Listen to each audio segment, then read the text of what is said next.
Welcome back to food. आज हम बनाने जा रहे हैं जे veggie pizza. Right from the base to the pizza sauce to the assembling, सब कुछ यहाँ पे बनाना सिखाएंगे। तो आइए शुरू करते हैं। तो पिज्जा को हम 3 स्टेप्स में बनाएंगे। पहले हम बनाते हैं पिज्जा का बेस और उसके लिए हमें ये सारी चीजों की जरूरत पड़ेगी।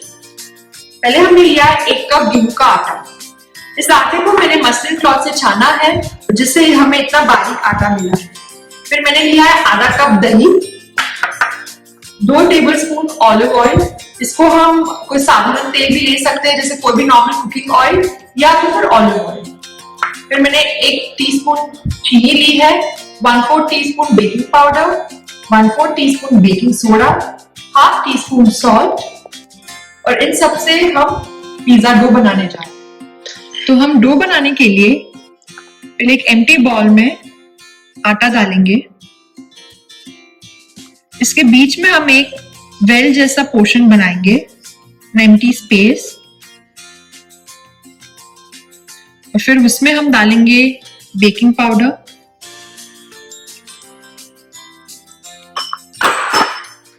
बेकिंग सोडा, सॉल्ट और शुगर। अभी हम यहाँ पे ईस्ट नहीं ले रहे हैं। ईस्ट से ब्रेड का डो फर्मेंट होता है, तो अभी हमको सेम प्रोसीजर करना है विद बेकिंग पाउडर। सो इसको एक्टिवेट करने के लिए we are suppose to use an acid. तो अगर हम नींबू ले तो नींबू भी चलता है, या तो फिर हमको दही लेना है। तो अभी मैं इसके ऊपर दही डालने जा रही हूँ, और आप देख सकते हैं ऊपर किस प्रकार से बबल्स आने फॉर्म हुए हैं। अभी इसको हल्के हाथ से मैं मिक्स करूंगी यूजिंग माय फिंगर टिप्स।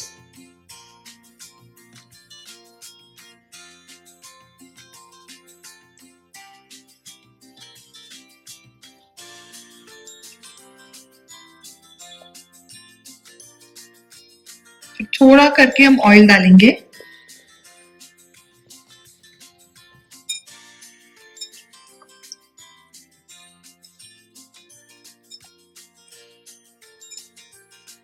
इस पूरे आटे में हम पानी बिल्कुल इस्तेमाल नहीं करेंगे। अगर जरूरत पड़े तो हम दूध से इस आटे को बनाएंगे।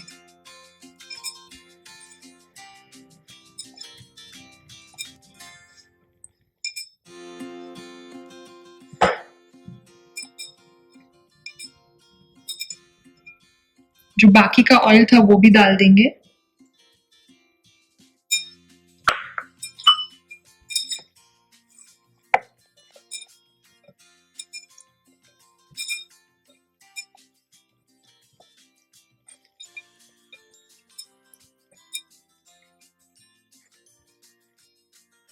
आप ये देख सकते हैं कि कैसे आटा फट रहा है और इसके बीच में कैसे जाले पड़ने शुरू हो चुके हैं।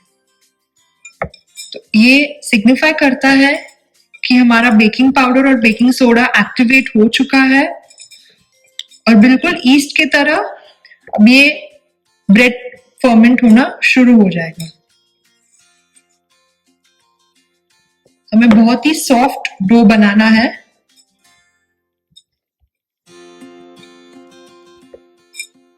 अभी इस प्रकार हमने इसको इकट्ठा किया है, और इसको हम लगभग 10 मिनट्स ढक के साइड में रख देंगे। तो आप देख सकते हैं 10 मिनट के बाद ये आटा कुछ इस तरह से हो गया है। बहुत ही परफेक्ट जाले पड़ चुके हैं इसमें। अब इसमें हम थोड़ा सा दूध डालेंगे। हमें सारे इंग्रेडिएंट्स रूम टेम्परेचर के ही लेने हैं, वो खास ध्यान रखें। दूध हम इसलिए डाल रहे हैं ताकि वो पिज्जा एकदम सॉफ्ट बने। थोड़ा सा तेल का इस्तेमाल करूंगी ताकि आटा चिपके ना। तो इतना सॉफ्ट आटा हमको चाहिए। इसको एक गीले कपड़े से ढककर इसको आधा घंटा रेस्ट पर रखेंगे। तो जब तक हमने आटे को फर्मेंटेशन के लिए रखा है, हम पिज्जा सॉस बना लेते हैं। तो पिज्जा सॉस बनाने के लिए हमें चाहिए टमेटोज। तो अभी टमेटोज को फर्स्ट हम ऐसे क्रिस क्रॉस मोमेंट में स्लिट करेंगे इस प्रकार से, और इसका ऊपर का पील निकाल देते हैं। फिर थोड़ा सा ओपन करके हम चेक कर लेते हैं, और उसके बाद टमेटोज को बॉइलिंग वाटर में इमर्स करके अराउंड 10 मिनट्स के लिए बॉईल करना है। ये मैंने ऑलरेडी एक टमेटो को करके रखा हुआ है। ये ऊपर का लेयर आसानी से निकल रहा है इस प्रकार से। तो जब आपका ऊपर का लेयर ऐसे निकलने शुरू हो जाए तो मतलब हमारे टमाटर पक चुके हैं, और इस प्रोसीजर को हम ब्लांचिंग बोलते हैं। तो इस प्रकार से 6 या 7 टमेटोज को ब्लांच करके इनका ऊपर का लेयर निकाल के अंदर के सीड्स को स्कूप आउट करके एक मिक्सर जार में रखते हैं। तो टोमेटोज के साथ हम उसमें एक कैप्सिकम भी डालेंगे। तो कैप्सिकम को हम रोस्ट करके डालेंगे। ये बहुत ही अच्छा फ्लेवर देता है पिज्जा सॉस को, और ये सेम सॉस पास्ता में भी यूज कर सकते हैं। तो कैप्सिकम को रोस्ट इस प्रकार से करते हैं। पहले एक रेड कैप्सिकम को ऑयल से कवर करके इसको इस प्रकार से एक जाली ऊपर रख के इसको रोस्ट करेंगे। तो अभी इसका ऊपर का पूरा लेयर काला पड़ेगा, और when it is turning completely black you have to immerse it in cold water, और फिर ऊपर का लेयर निकालना है। तो जब तक ये रोस्ट होता है मैं आपको पिज्जा सॉस के इंग्रेडिएंट्स बता देती हूँ। तो यहाँ पे मैंने कैप्सिकम को रोस्ट किया है। रोस्ट करने के बाद ये कुछ इस तरह से दिखेगा। अब इसमें मैं ठंडे पानी में इसको इमर्स करूंगी। हमें आइस कोल्ड वाटर लेना है, और इस प्रकार से इसको ऊपर का लेयर इसका निकालना है। इस रोस्टेड फ्लेवर का बहुत ही अच्छा स्वाद आता है, और हमारा पिज्जा सॉस बहुत ही अच्छा टेस्टी बनता है। ये जो पिज्जा सॉस है, जैसे मैंने बताया कि पास्ता में भी यूज कर सकते हैं, सेम प्रोसीजर है, बस पास्ता का सॉस थोड़ा ज्यादा क्रीमी और स्वीट रहता है, और पिज्जा का थोड़ा स्पाइसी। अगर हम रेड सॉस पास्ता बना रहे हैं तो ये सॉस को एज इट इज यूज कीजिए, और अगर पिंक सॉस पास्ता बना रहे हैं तो अलग से व्हाइट सॉस बनाकर इसमें मिक्स करेंगे। तो इस प्रकार से पूरा निकाल के मैं इसको भी चॉप करके अंदर के सीड्स निकालूंगी, और फिर मिक्सी में टमेटोज के साथ इसको भी ग्राइंड करेंगे। ग्राइंड करने के टाइम हम इसमें हर्ब्स डालेंगे। मैंने यहाँ पे mixed herbs, chilli flakes and basil को पहले से मिक्स करके हुए रखा है। ये लगभग 2 टेबलस्पून है, और इसमें 1 टेबलस्पून हम जब इसको मिक्सी में ग्राइंड करेंगे तब डालेंगे, और 1 टेबलस्पून बाद में यूज करेंगे। ग्राइंड करने के टाइम अगर आपको स्पाइसी ज्यादा पसंद है तो आप एक कश्मीरी सूखी लाल मिर्ची भी डाल सकते हैं। इस प्रकार मैंने सॉस ऑलरेडी बना के रखा है। इस सॉस में मैंने ग्राइंड करने के बाद एक जूस स्ट्रेनर से इसको स्ट्रेन किया है। फिर एक पैन में 2 टेबलस्पून ऑलिव ऑयल डाल के पूरा मिक्सचर उसमें डाला है, and till it becomes thick. मेरे को ये कंसिस्टेंसी चाहिए। तो जब तक ये थिक नहीं बनता उसको हमें बॉईल करना है, और फिर सॉल्ट 1 टीस्पून, एंड जो बाकी का 1 टीस्पून हमने हर्ब्स बचा के रखे थे वो इसमें डालेंगे। और इस प्रकार का कंसिस्टेंसी होने के बाद हमारा पिज्जा सॉस बिल्कुल रेडी है यूज करने के लिए। तो अभी हमने जो आटा ढक के रखा था हम उसको चेक करते हैं। आप देख सकते हैं कि आटा एकदम ही सॉफ्ट और बहुत ही अच्छे से फर्मेंट हुआ है। ये जो सभी जाले हैं इससे ब्रेड बहुत ही सॉफ्ट, और हमारा जो बेस है सेम टाइम में क्रिस्प भी बहुत अच्छे से बनेगा। मैं इसके ऊपर थोड़ा सा सूखा आटा डस्ट करके इसको एक फाइनल मिक्स करते हैं। इसको फर्मेंट करने में लगभग 45 मिनट्स लगे हैं। 10 minutes at the first step और 30 minutes in the second step. अभी इसका फर्मेंटेशन पूरा ही फिनिश हो गया है और ये बहुत ही अच्छे से फूल चुका है।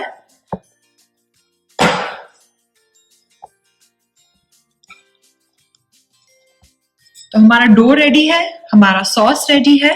तो अभी हम पिज्जा का फाइनल स्टेप जो है असेंबलिंग, उसको फिनिश करते हैं।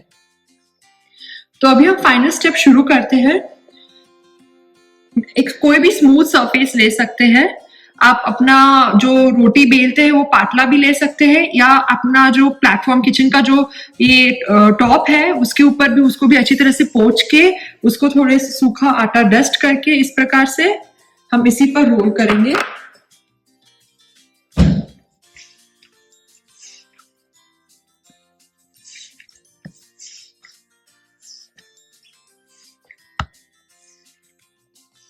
हमको आटे को इस तरह से इसके ऊपर बीट करना है। ये हम जितना करेंगे उतना इसमें से ग्लूटेन रिलीज होगा और उतना ही ब्रेड का इफेक्ट ज्यादा आएगा। आप देख सकते हैं किस प्रकार से ये फट रहा है।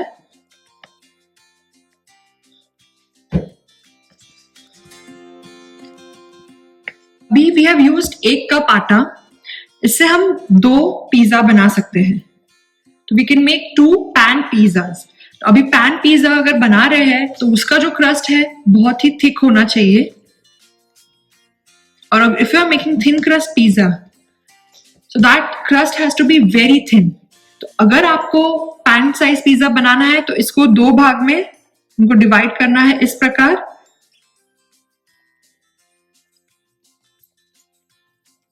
और एक इसको इस प्रकार अपने हाथ से स्प्रेड करना है।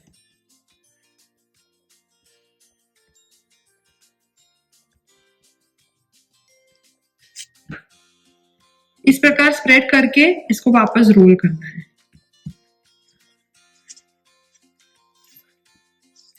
इस प्रकार से आटा बहुत ही स्मूथ हो रहा है और इसमें जो एरेशन होता है उससे पिज्जा बहुत ही soft on the top and crisp from the bottom.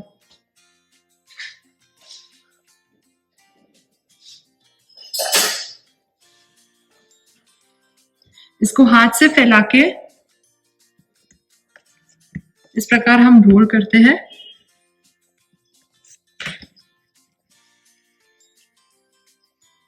अभी आप देख सकते हैं अगर आपको पैन साइज पिज्जा बनाना है तो मिनिमम हमको इतना थिकनेस क्रस्ट का रखना है। And if you are making pan crust you have to bake at 200 degree Celsius for 30 minutes, क्योंकि इसका क्रस्ट बहुत ही मोटा है तो ब्रेड को पकने में, पिज्जा बेस को पकने में टाइम लगेगा। एंड नाउ मैं दोनों कंबाइन करूंगी और इसको जब हम बेलेंगे बहुत ही पतला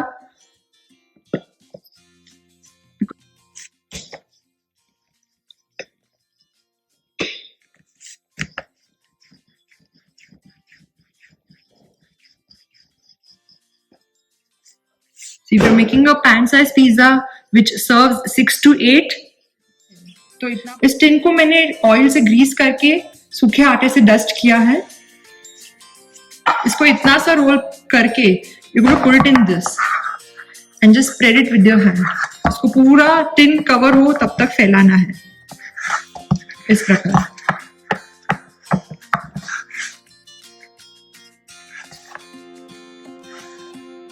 डोंट फॉरगेट टू ग्रीस, तो फिर आपका बेस चिपक जाएगा और बहुत मुश्किल होगा। And we can not even use a baking paper here. So greasing and dusting of the tin is very important. वो स्टेप को अच्छे से करना है। इस प्रकार जब हम फैलाते जाएंगे यू कैन सी कि कितना पतला हो गया है क्रस्ट। अभी फैलाने के बाद हमको यहाँ पे एक डेंट जैसे बनाना है। So this is also the boundary out of which हम सॉस नहीं डालने वाले हैं। इसके अंदर ही हम सॉस डालेंगे। इस प्रकार से डेंट बनाते जाना है।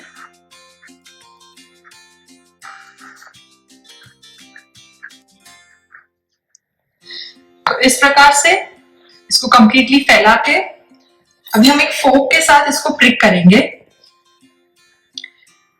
इसको प्रिक इसलिए करते हैं क्योंकि जब हम इसको ओवन में रखेंगे नहीं तो फिर ये फूल जाएगा ऊपर से। इस रीजन से इसको अच्छे से प्रिक करना है। इस प्रकार प्रिक करने के बाद हम इसमें सॉस को अप्लाई करेंगे।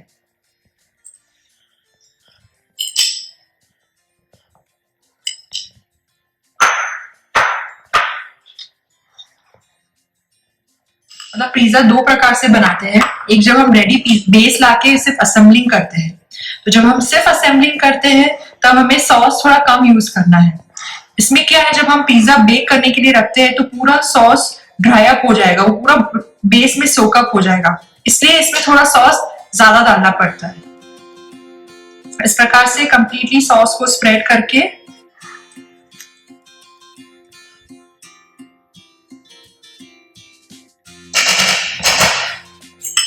अब इसको हम वेजिटेबल्स से गार्निश करेंगे। यहाँ पे मैंने सारे जैन वेजिटेबल्स को यूज किया है, जैसे 3 colour capsicum, red, yellow and green. Sweet corn लिया है। आप अपने पसंद के कोई भी वेजिटेबल्स को यूज कर सकते हैं। वेजिटेबल्स को इस तरह से इसके ऊपर टॉप अप करते हैं। इसमें आप सन ड्राई टमेटोज और जुकीनी, ऑलिव्स, जो आपको पसंद है आप इसमें यूज कर सकते हैं। मैंने यहाँ पे ग्रीन ऑलिव्स लिए हैं। इसमें हम हैलपिनोज भी डाल सकते हैं, पिकल्स भी डाल सकते हैं, जो आपको पसंद है।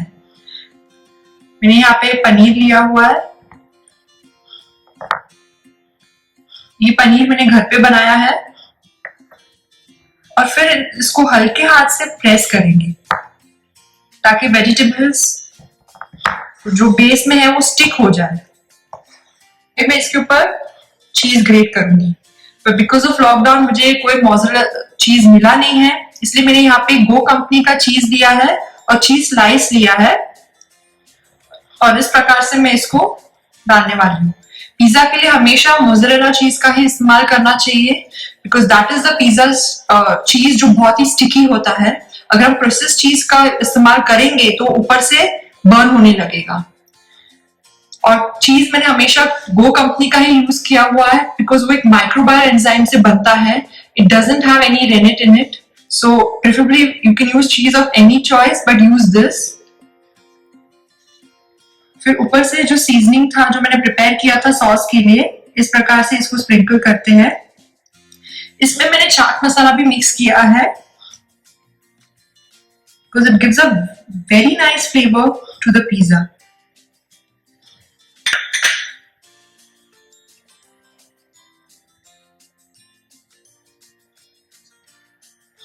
And I'm going to just sprinkle some olive oil on top.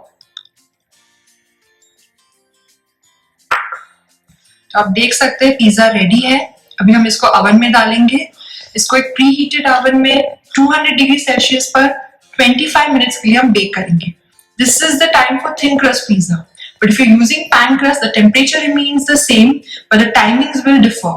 So for pan crust pizza, you will take around 35 minutes, but for thin crust, we're going to take 25 minutes.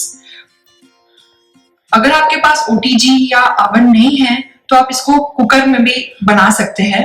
तो pressure cooker को पहले हम नीचे पूरा नमक डालेंगे। नमक पर हम एक रिंग डालेंगे जिसके ऊपर ये एल्युमिनियम का टिन रखेंगे। एंड सेम फर्स्ट हमको प्रेशर कुकर को पूरा गर्म करना है। अच्छे से जब वो गर्म हो जाए फिर टिन उसके अंदर डालना है और ढक्कन देके उसको भी 30 मिनट्स के लिए पकाना है। So this is how. So we'll place this in the oven now and wait for 30 minutes. तो आप देख सकते हैं हमारा पिज्जा बिल्कुल तैयार है। जो इसका क्रस्ट आया है वो भी एकदम परफेक्ट है और आप बेस को भी देख सकते हैं, एकदम क्रिस्प और ऊपर से एकदम सॉफ्ट है। तो इसी प्रकार से हम थिन क्रस्ट भी बना सकते हैं और पैन क्रस्ट भी बना सकते हैं। तो इस तरह से बनाया जाता है east free Jain wheat pizza. ये बिल्कुल ही आसान है और हर कोई इसे बना सकता है। इसके जो इंग्रेडिएंट्स है वो इजीली मार्केट में अवेलेबल है। अगर आपको मेरी रेसिपी पसंद आई है तो please do subscribe to my page and for a detailed description of the recipe please check the description box below. और अगर आपको कोई भी डाउट्स है तो आप कमेंट सेक्शन में जरूर पूछिएगा। Thank you for watching.